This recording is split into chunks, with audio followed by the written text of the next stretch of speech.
Hello, fellow Americans. No one can deny there is a lot of chaos in America right now. And we may be asking ourselves, man, I want peace. Just let's have peace out there. And we have our own ideas of what that would look like. But rather than play the blame game, let's put aside emotion and think. Let's use our minds and not become emotional.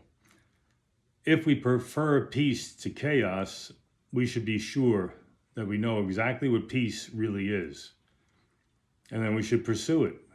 And it's a very hopeful thing because we've actually laid out in America through our Declaration of Independence and our Constitution the grounds for which we have made a peaceful society. So what is peace? The great Fulton Sheen, who was called the great communicator back in the 1950s, had his own TV show. He said, the best definition of peace the world has ever had is that given by St. Augustine. And he quotes, peace is the tranquility of order. It is not tranquility alone, the tranquility of order. He goes on, peace adds to quietude the idea of order. Since peace is order, it follows that peace is inseparable from justice. Peace is the work of justice indirectly insofar as justice removes the obstacles to peace. So that kind of, once we start to think, I think then we start to also have hope, because we get back to the Bible, right? This was a Christian nation at the time of its founding, and the answer to peace is very probably to return to our Christian roots. So we look at the very first line of the Bible. In the beginning, God created the heavens and the earth was a formless wasteland, and darkness covered the abyss, and a strong wind blew over the waters. Well, that sounds very chaotic, and God did not approve of the disorder, and so he began created the light and the land and the animals and everything that we know, that when we look out there we say, look at this order, it's just not an accident. So we have an ordered world because God preferred order. So what does God think of chaos? All right, now, so if we're going through chaos now, maybe the answer is found in turning to God for the answer. And we're going to see Fulton Sheen again talked about war, right? And he said that war amongst man is first war within man, warring against God. So that the war within man, warring against God, is a miniature of the colossal war that we see out in the world.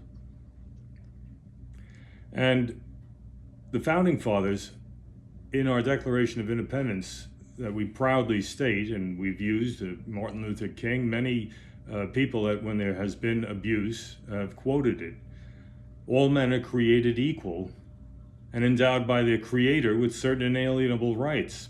So right away, this country began by acknowledging the Creator. And that is the answer. That is very much the hope. And we should be kind of overjoyed that really all we have to do is now turn back and place our lives in the hands of God, and also to take a look inside and see what it is that God is to us. And so we may find a lot of places where we can change. But, as Fulton Sheen says, peace is order, and it's inseparable from justice. And so any impediment to justice is going to create disorder. And so now we have to look at who are the instigators of chaos that is out in society.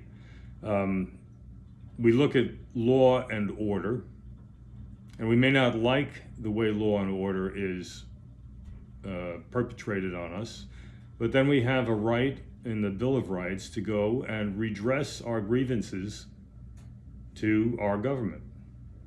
Peaceably address the government for a redress of our grievances. So once again, peace is at the center of that. So when we look at violence, then we have to ask ourselves, then, where is the disorder coming from? And if it is coming from ourselves, then how do we regain peace? So I'm drawing to you from my book, America the Exceptional. I've compiled a host of different quotes from founders, from great thinkers, from people throughout the ages. So if you wish to